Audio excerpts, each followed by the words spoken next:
Vamos ver aqui, Metal! Sistemas de Bakugan Shoot Beyblade, parte 5, HMS ou Heavy Metal System. Bora lá. Vamos ver que o negócio ficou pesado agora. O último sistema de Bakugan Shoot Beyblade. E aqui nós temos último? uma... O último já? Essa é a última? A gente já viu as 4 antigas gerações e a quinta é a última? Que isso? verdadeira revolução, dando jus ao nome da temporada, ao qual foi colocado esse sistema. Bakugan Shoot Beyblade D-Revolution não veio apenas com o sistema Engine Gear, mas também nos apresentou o próximo sistema, que era também uma grande aposta da Takara na época, para que Beyblade se perpetuasse por muitos anos à frente, mas infelizmente não foi tão bem aceito assim pelo... final da quinta parte, o final da primeira geração, né? Tem gerações e partes do negócio. Mano, Beyblade é muito doido, não ironicamente. Inclusive saiu um jogo de Beyblade, né, pro PC, que visualmente parecia legal. O jogo de luta de Beyblade. Eu tinha do PlayStation 1, não entendia nada, adorava. Mas era uma merda o jogo, aparentemente. Do público. Então hoje nós vamos conversar um pouquinho a respeito do sistema O que tá escrito aqui? De... O quê? HMS. De... Não consigo ver... De... Dai... Esse é um Dai? É um Tá? É um Tá ou não dá? Dai... Kiro... Kou. Deve ser... Aí tá aqui, tá...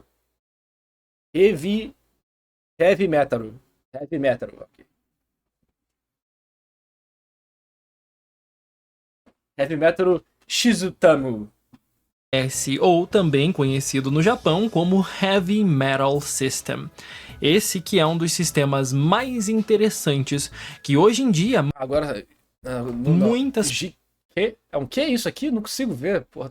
De C, que não, parece um 2 aqui, tá me atrapalhando. Ou também conhecido no Japão como Heavy Metal System.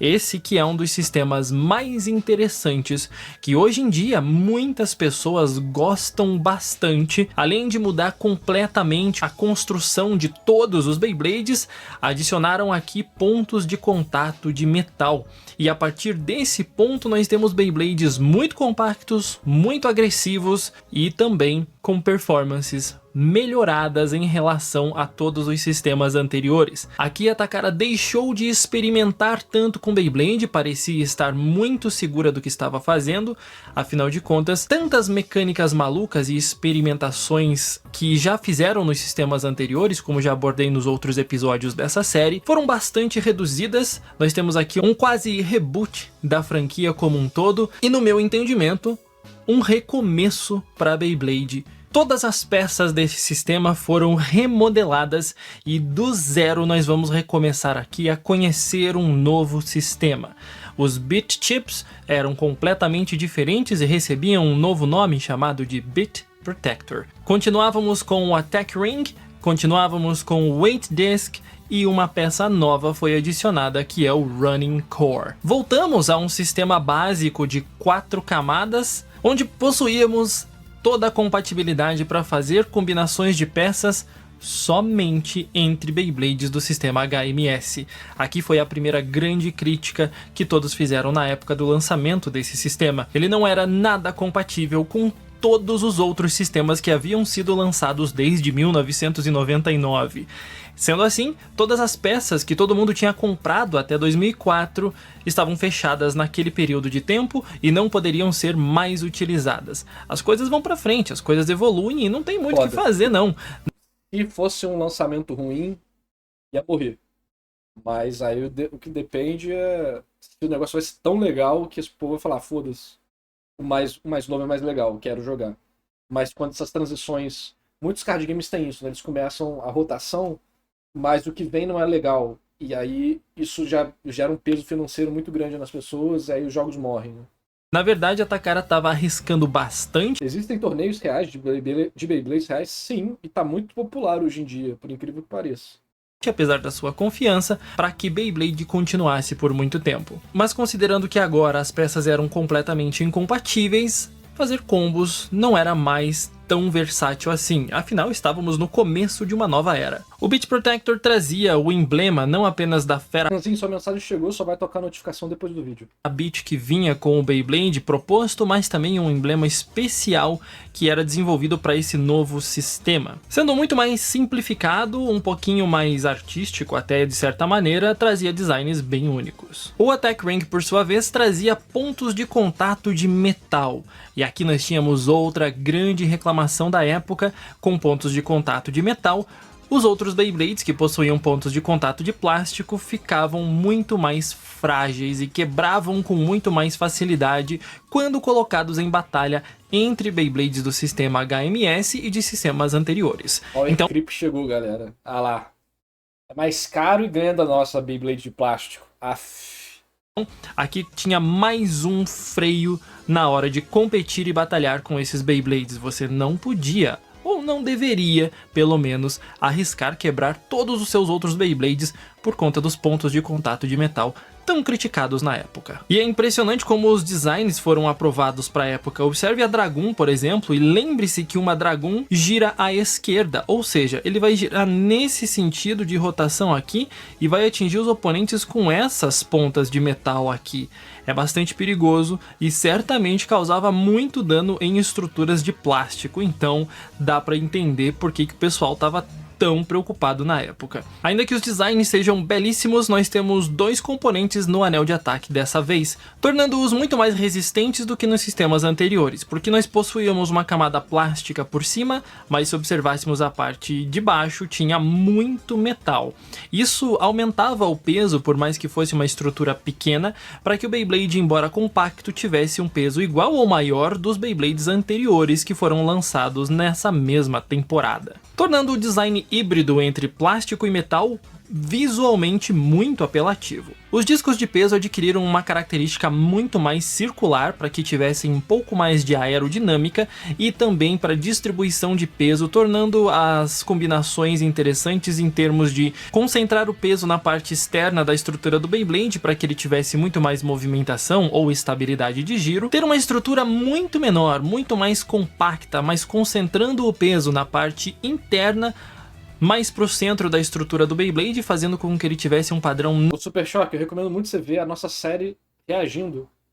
Que eu também não manjo nada de Beyblade. A gente foi reagindo e entendendo e conversando sobre como é que uma Beyblade funciona, né? Então não é isso. Ser pesado não é ruim necessariamente. Depende de muita coisa. O negócio é muito mais complexo do que parece. É realmente incrível. É um dos brinquedos mais interessantes que eu já vi na minha vida. Não tão agressivo assim e concentrado no centro da arena para que conseguisse dar excelentes contra-ataques. Também tínhamos um intermediário que colocava o peso exatamente no meio do caminho, nem tão no centro, nem tão no exterior da estrutura do Beyblade, para que ele tivesse um equilíbrio melhor. E por fim, os Running Cores, que são basicamente as novas Blade Bases desse sistema. É aqui que nós temos as pontas de desempenho e é a partir dele que encaixamos toda a estrutura de um Beyblade HMS. A icônica Altão, né? Foi mal, gente. Ele tá vendo o desenho.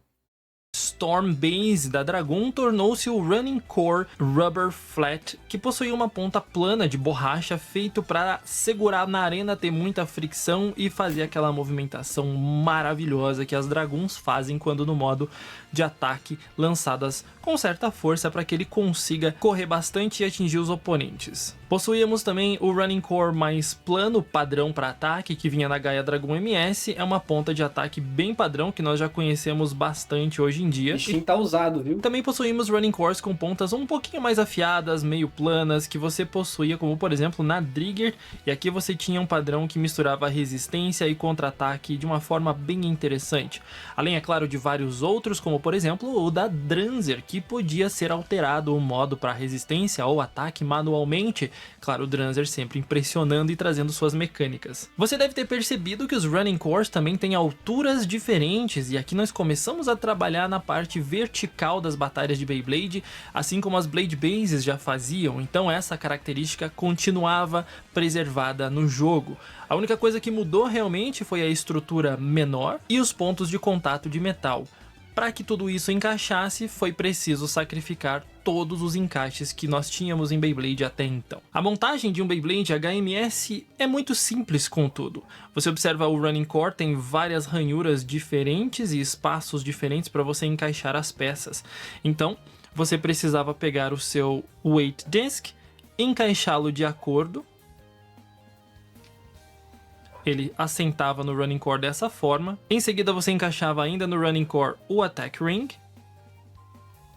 E isso tudo deixava um espaço aqui em cima com o Beyblade todo solto para que você colocasse o Beat Protector encaixado da forma correta e utilizando a estrutura do lançador para travar toda a estrutura do Beyblade. E aqui você tem o seu Beyblade absurdo. HMS. É tipo um negócio mó complexo e a montagem é super simples. No caso, a Dragoon MS que temos em mãos para exemplificar o sistema. A Dragoon MS era bastante curiosa porque na época ela era muito pequenininha. Pontos de contato de metal, sim. Peso semelhante ao peso da Dragoon G ou GT, mas uma estrutura muito baixinha, muito simples, muito compacta, sem qualquer mecânica. Era como se Beyblade tivesse voltado às origens para reestabelecer uma geração inteiramente nova. Fazendo um comparativo entre a Dragoon MS e a Dragoon G, percebemos a diferença de tamanho das duas estruturas. Lembre-se que a Dragoon MS, embora seja menorzinha, ela ainda possui o mesmo peso. E aqui nós vemos também a diferença na altura, como a Dragoon MS é baixinha comparada com a Dragoon G. Mas o que me agrada muito no sistema HMS é que eles são muito sólidos. Você encaixa todas as peças e o Beyblade continua muito sólido, com a sua performance aparentemente melhorada. Uma estrutura menor acaba resultando em performances muito melhores, porque você conseguiria girar esses Beyblades com mais potência, eles teriam muito mais espaço para correr na arena, ainda que a arena fosse do mesmo tamanho, mas eles eram menores e por isso davam um show em batalha. Como comentei, é muito possível que você possa fazer combos com HMS porque as peças são compatíveis. Então, se você quiser um Running Core mais agressivo e você quiser manter o peso no centro da estrutura, mesmo assim você quiser colocar os ataques de metal de uma Drigger, por exemplo, basta você encaixar as peças e terminar com o Beat Protector. Sendo assim, você tem uma Drigger que ataca com pontos de metal muito fortes, como sempre Drigger sendo o destaque. Nós temos também um peso concentrado no centro da estrutura, muito mais baixinho e com a ponta plana super agressiva. Temos uma Drigger de ataque aqui, combos são perfeitamente possíveis, como já disse, apenas com peças de Beyblades HMS. É claro que não demorou muito e a Takara começou a introduzir mais mecânicas nos sistemas de Beyblade HMS, que ganhou um subsistema, por assim dizer, chamado de Gimmick Speciality. Aqui nós temos vários Beyblades com mecânicas únicas, em especial nos seus running. Tinha uma propaganda do negócio, é que eu vou te expulsar da arena, vou te ejetar da arena aqui. O que é isso aqui exatamente? Eu não tô entendendo, é isso mesmo? Cores, porque afinal de contas, o ponto alto dos Attack Rings eram sempre seus pontos de contato de metal que intercalavam metal e plástico. Isso também resultava em desgastes bem ruins nas partes plásticas. Mas nós tínhamos também discos de peso com algum tipo de anel de giro livre para desviar os ataques dos oponentes, e os próprios Running Cores recebiam mecânicas. Caraca, eles tinham um anel de giro livre, então ele absorvia energia cinética, dispersava ela, reorientando o vetor de força, ao invés de ter o conflito e empurrar, né? E desestabilizar ela do movimento. Batia e defletia. Caralho, mano. Funciona a deflexão, porque como o giro é livre, ele absorve a energia cinética e usa a energia cinética para girar, e isso dispersa a energia. Ou seja, ele absorve o impacto e quase não acontece nada quando ele absorve o impacto. Porque o negócio gira para gastar a energia que ele acabou de absorver pelo impacto. Mano, foda-se, cara. Feliz em ter cursado engenharia só para entender Beyblade, tá ligado? Mecânicas diferenciadas. Esse daqui, por exemplo, do Dark Leopard MS, começava numa ponta fina, para resistência, e quando reduzia a velocidade de rotação, a sua ponta plana entrava em ação e ele ficava muito mais agressivo. Já vimos esse padrão em outros Beyblades por aí, por exemplo a Dranzer V2, muito comum esse tipo de mecânica para Beyblade, mas o mais impressionante desse sistema é a Takara ter conseguido fazer funcionar inúmeras mecânicas nesse tipo de Beyblade tão compacto e com a tecnologia bastante limitada que nós tínhamos do ano de 2004 para 2005. Sem dúvidas, é incrível como a Takara Tomy desenvolveu esses produtos, e por isso mesmo, o terceiro ponto que desagradou muita gente é que eles eram um pouco mais caros que os Beyblades que tinham sido vendidos até então. Agora tem muito metal, né? Também foi em HMS que nós vimos o retorno de uma das peças mais impressionantes de Beyblade, que nunca foi relançada em nenhuma outra geração, além de Bakugan Shoot. Eu tô falando da peça que vem no Jiraiya AMS, que é o Running Core Bearing Core 2. Ou seja, ele tem aqui dentro da sua estrutura rolamentos, o que permite um giro livre da ponta, e sua ponta é de borracha, então ele tem muita fricção com a arena, vai aguentar bastante os impactos dos oponentes sem ser jogado para fora com tanta facilidade, e ainda vai ter uma ponta de giro livre com um rolamento ali dentro para sustentar o Beyblade girando por mais tempo. Cabe a você encaixar uma estrutura mais equilibrada para que ele gire por muito tempo.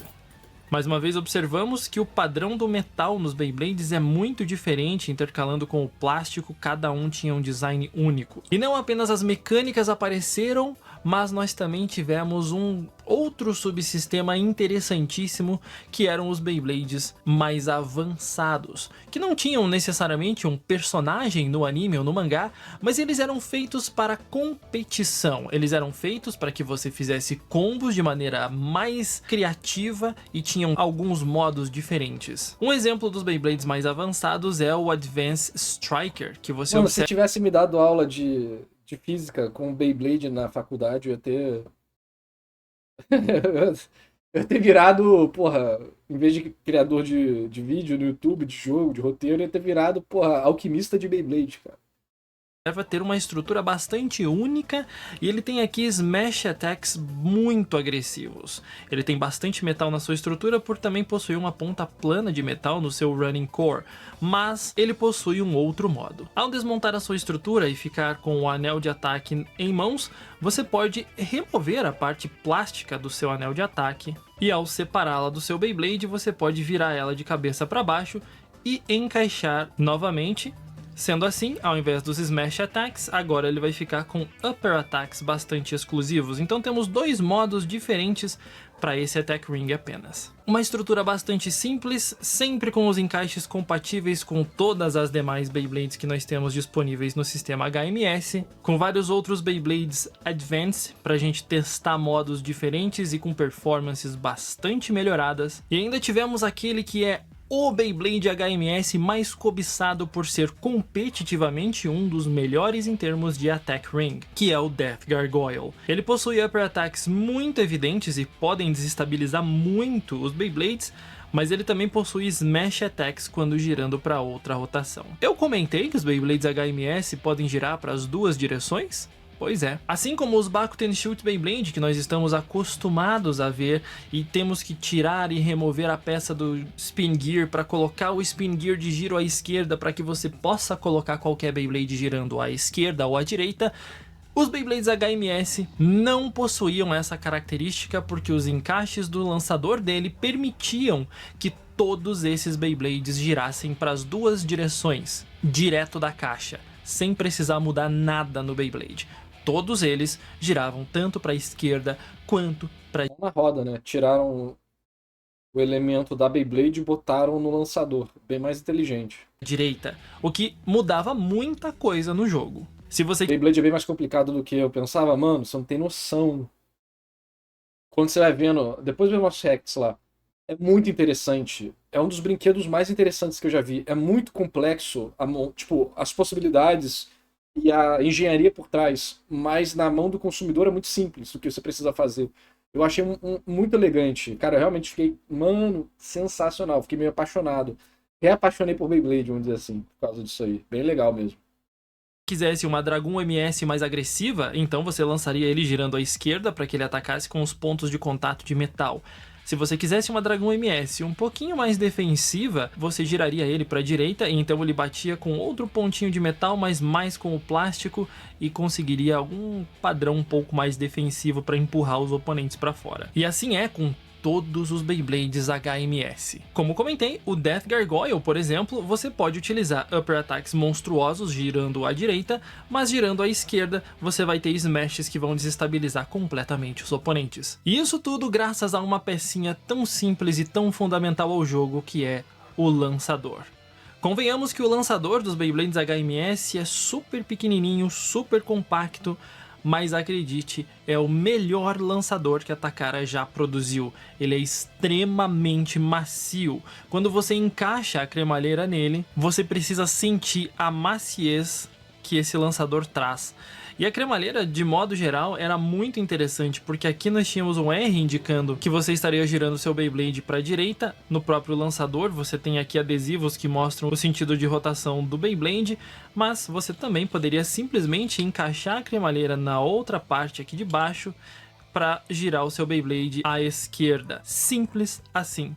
Por quê? O encaixe do lançador era muito diferente de todos os outros lançadores que nós tínhamos visto na época. Essas duas abinhas pretas que você observa aqui seguram diretamente no Beat Protector do Beyblade, que você encaixa no lançador com um clique. E outro ponto extremamente positivo é que o Beyblade ficava preso no lançador. Não importa o quanto você balançasse, o Beyblade não soltava. E isso também Magia negra, mano. Magia negra esse negócio aí. facilitava muito todos os lançamentos. Não basta ser um lançador extremamente macio, confortável de lançar, com uma pequena ferramenta para você poder montar o seu Beyblade, mas também com giro para as duas direções. Ele ainda tinha uma presilha muito boa que não deixava o seu Beyblade cair até o momento de você lançar, aquelas abinhas ali se expandirem para soltarem o Beyblade na arena. É claro que nem tudo são flores, eu também preciso comentar dos erros graves que aconteceram, das quebras severas que aconteciam na época. É muito comum que essa estrutura dos Beyblades HMS não seja perfeita e tenha muito... Mas Beyblade explodir é ruim, mas é legal, né? Pra quem tá vendo é legal, mas pra quem é o dono da Beyblade não é tão legal assim. Das quebras. Uma das principais reclamações é que o Beat Protector tem um plástico muito fino na sua estrutura e quando em contato ou com uma pancada muito forte, não era difícil de ver essa peça quebrando. E esse é o componente fundamental para você manter a estrutura do Beyblade como um todo montado. Sem isso daqui o Beyblade não fica montado e não tem nem como lançar, porque as presilhas do lançador pegam diretamente no Beat Protector. Outro ponto negativo é que enquanto alguns Beyblades possuíam muito mais metal em volta do seu Attack Ring para que ficasse um pouco mais agressivo, outros possuíam muito plástico, e esse plástico, quando em contato com o metal de outros Beyblades, quebrava ou amassava com muito mais facilidade. Considerando que os Beyblades não eram tão baratos mais, ficar comprando várias cópias por causa de amassados e quebras é meio complicado. Ainda mais num sistema tão avançado quanto a HMS. E isso é um negócio interessante, porque o brinquedo ele tem que vender. Se cada um só compra um, ou um de cada, é uma venda boa? É. Mas sabe o que seria melhor? Se a mesma pessoa tivesse que comprar mais de um da mesma coisa. Quebrou, algo do tipo, né? Então, é uma falha, mas talvez seja uma falha, né, dentro proposital, para o negócio sair mais, né? Ter mais volume de venda. Quebrei o meu, vou comprar outro. E por fim, a fragilidade do Running Core, que possuía apenas essas duas abinhas fininhas e minúsculas para sustentar o Beyblade depois de montado. Afinal de contas, são nessas abinhas aqui que você encaixa o Beat Protector. Teoria da conspiração Beyblade, né? Teoria da conspiração Beyblade. O Beyblade leva um impacto muito forte por um Upper Attack e força o Attack Ring para cima, é muito fácil quebrar essas abinhas aqui e você vai ter que comprar outro Beyblade para substituir a peça. Então, o Bakuten Shoot Beyblade sempre foi assombrado por muitas quebras e por isso a Takara resolveu então que as vendas estavam muito baixas, estava todo mundo reclamando de preço, de incompatibilidade de peças, de peça quebrando, enfim, foi meio que um desastre. E nesse ponto, as pessoas começaram a parar de comprar, perder muito interesse. O anime já havia acabado na época também, e muitas pessoas já não estavam mais tão interessadas no jogo, infelizmente. E isso fez com que Beyblade parasse por aqui. A primeira geração de Beyblade acabou num ponto um pouco baixo, mas com um sistema que hoje é muito conhecido e muito querido pelas pessoas, por reconhecerem que o sistema é divertido, que os pontos... Na época o povo reclamava, né? Mas agora no futuro você vê o passado e fala, pô, o negócio foi interessante, a gente não deu valor. de impacto de metal são impressionantes. O sistema é divertido, que os pontos de impacto de metal são impressionantes, que não sei como os sistemas de regulamentação e segurança do Japão permitiram a existência de um produto desses, especialmente considerando que são bastante agressivos. Mas infelizmente Beyblade acabou num ponto em que cada vez mais mecânicas estranhas foram surgindo, cada vez menos competitividade foi acontecendo.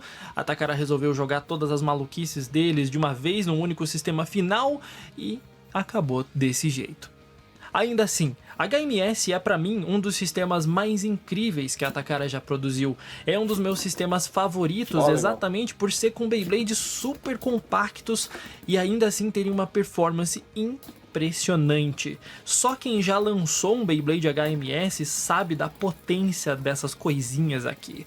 E se você assistiu o anime, lembra do episódio em que o Tyson lança a Dragon MS pela primeira vez, a sensação é quase aquela, claro que não literal, mas eles esbanjam potência, tanto nas pancadas quanto no lançamento. Por mais que seja um lançador simples, você sente a diferença ao lançar. Os outros Beyblades eram super leves e começaram a ficar bastante desajeitados com o tempo, mas o sistema HMS trouxe uma solidez pro jogo que eu não consigo nem explicar. Você tem que pegar um desses na mão para sentir o quanto esses Beyblades, por menores que sejam, são incríveis. HMS foi o último sistema e aqui encerramos os sistemas de Bakuten Shoot Beyblade. Eu espero que você tenha aprendido um pouquinho mais a respeito da primeira geração e entenda em partes por que tantas pessoas amam tanto Beyblade desde essa época, que por mais experimental que tenha sido, foi um período muito divertido, onde nós pudemos conhecer muitas mecânicas diferentes. A gente passeou desde Spin Gears para girar Beyblades para ambas as direções, para ímãs em um sistema completamente insano, para motores e agora pontos de contato de metal. Beyblade passou por muita coisa, experimentou muita coisa, filtrou tudo aquilo que foi preciso filtrar para que eles conseguissem evoluir o hobby e transformar em uma experiência muito mais técnica, muito mais voltada para jogo. O próximo sistema que a gente vai ver nessa série vai ser para introduzir a nova geração de Beyblade na época. A geração que foi uma das mais populares, sem dúvida nenhuma, e que corrigiu inúmeros erros que foram cometidos durante Bakuten Shoot Beyblade. Metal Fight Beyblade foi lançado muito tempo depois. Foi lançado 3 anos após o final de Bakuten Shoot Beyblade, e exatamente por isso deu muito tempo de desenvolvimento para que o produto fosse melhorado. Rolou também uma junção entre Takara e Tomy para que eles quisessem fazer uma renovação completa da empresa, e Beyblade renasce não como uma experimentação como foi a HMS, mas com um produto muito mais sólido. A gente vê tudo isso num próximo episódio. Eu espero que você tenha curtido bastante esse daqui, porque eu tô muito feliz de poder compartilhar tudo que eu sei sobre os sistemas de Beyblade com vocês, para vocês conhecerem um pouco mais da franquia e registrar aqui no canal esses pontos históricos que nós temos para uma franquia tão grande. Então apoia aí o meu trabalho no YouTube, deixa um gostei, comenta o que é que você achou do sistema HMS, se você já sabia de tudo isso que comentei por aqui, ou se eu acabei esquecendo alguma coisa, pode ser, acontece também, vamos trocar uma ideia, comenta aí. Não se esquece também de se inscrever no canal para não perder nenhum episódio que vou publicar dessa série que ainda não acabou, tem muito que explorar, e a gente se vê então numa próxima. Até lá. Vamos ver a batalha até o final. Muito bom, muito bom. Depois tem que mandar o próximo, pô. O momento que a franquia renasceu. Hoje em dia, volta e meia aparece um vídeo no Instagram de competição de Beyblade. O povo vai com o time de Beyblades deles e tal. É bem legal. Bem interessante, pô. É legal, é um negócio, pô. É um brinquedo físico muito legal, né? Hoje em dia a galera fica muito no digital. Mas esse é um brinquedo físico diferente, sei lá, meio inocente, não sei. É só muito foda, é muito bem feito. Ver o como o negócio é bem feito, com várias camadas, interessante, acho que ajuda a você ter interesse de pegar e jogar, falar, caraca, que doideira, né? Como que tem profundidade. As pessoas acham que é só o peão aleatório que gira, né? Mas não, tem muita coisa por trás. Isso aqui foi uma versão bem simplificada, né? Os outros que foram da parte 1 até a 4 mostrou com detalhe muita coisa doida. Ele é customizável, colecionável, competitivo, comercialmente. Competitivo e comercialmente quebrar natural. Brinquedo perfeito. Pois é, tipo isso, né? Muito legal. Legal, legal, legal. Vão lá no canal do Beyblade Galaxy pra aprender mais sobre Beyblade. Porque realmente, mano, 247 mil inscritos. O negócio tá vivo, pô. Tem vídeo, tá saindo vídeo, aqui é do jogo, né? Não é do jogo? Não é do jogo. Achei que tinha saído do jogo. Esse aqui é do jogo. Ou tá falando só novidades do jogo. Não, mas pera Eu aí. gosto muito do Samurai Calibur e já testei anteriormente. Caraca, mano, olha os nomes. Samurai Calibur. Você fala, caralho, brabo demais, mané. Porra, não, mano. Eu não posso com essas paradas, não. Eu vou viciar nessa porra. Drake 170 Vou gastar todo o meu dinheiro do YouTube com essas porra, não dá não. Rush. Bora conferir a defesa do nosso Samurai Calibur aqui e ver o que ele consegue fazer. Ó, o Wall Edge se segurando bem. Vamos ver se a Wall Edge se solta tão fácil dessa estrutura quanto a gente pensa. Vamos ver se ela sustenta o Samurai Calibur, que aparentemente está funcionando muito bem. 1-0. Vou ver a batalha, vou ver a batalha. E Mano, a Beyblade é muito surtada, mano. Uau! Ele tanca um Extreme Dash do Impact Drake e consegue... Tem um nome, né? Stream Dash. Os negócios têm nome de técnica, cara. É igualzinho o anime. Próximo round. Olha lá, cara. E Extreme Dash. Uau! O bicho, olha, ele quicou aqui, em vez de cair e ser jogado fora, ele quicou e voltou. Você tá vendo que o bicho é brabo mesmo, cadê, ó? Ó, o bicho é brabo mesmo. Vamos ver no replay, Olha no replay. E Extreme Dash. Ó. Olha, absurdo. Não. É. Isso, mano. Bateu, voltou. Não. Caraca, mano, os bichinhos são muito bravos. Ele tanca um Extreme Dash do Impact Drake e consegue se sustentar dentro da arena. Que combo de defesa lindo! 2-0. Porra, Samurai Calibur sempre impressiona, né, cara? De novo, uau, olha aí. Que lindo Extreme Dash que ele deu de contra-ataque ali, você viu? Não. Samurai Calibur Não entendi nada. pega no contra-ataque. Olha De o novo, reverse, mano. parece que ele flutuou por cima do bolso de Overfinish. Porra, e ele vence mais um ponto, 3-0. Sério, Brutal. olha esse lance, cara. Não dá a impressão que o Samurai Calibur deu uma flutuada por cima? Eu não sei o que aconteceu ali, milagre, qualquer coisa assim, mas foi bonito de ver. Última oportunidade pro Impact Drake. Lá vai ele. E infelizmente seu Extreme Dash não acertou o oponente. E agora que acerta já tá com uma rotação muito mais fraca. Oh, de novo, caramba! Esse bicho flutua por cima dos overfinishes, é isso mesmo que eu tô Olha vendo? essa geometria. Marca, Kojima, o que o você próximo é um fez? Cobalt Dragon 760 Kick. E observe Doideira. que deck interessante nós temos aqui. Vamos ver se o Samurai Calibur tanca as investidas do Cobalt Dragon. Nossa! Como é que não deu um burst ali? Eu não consegui entender essa. Vai ficar para uma pequena equalização, aí a gente testa a estabilidade da Wall Edge também. Cara, olha que impressionante. Oh, esse combo... Mano, muito doido, tá doido. Cara, o vídeo do cara é mostrando as Beyblade caindo na porrada, mano. E comentando, o cara tá living the dream. Muito bom. Muito bom. Depois mandem os próximos.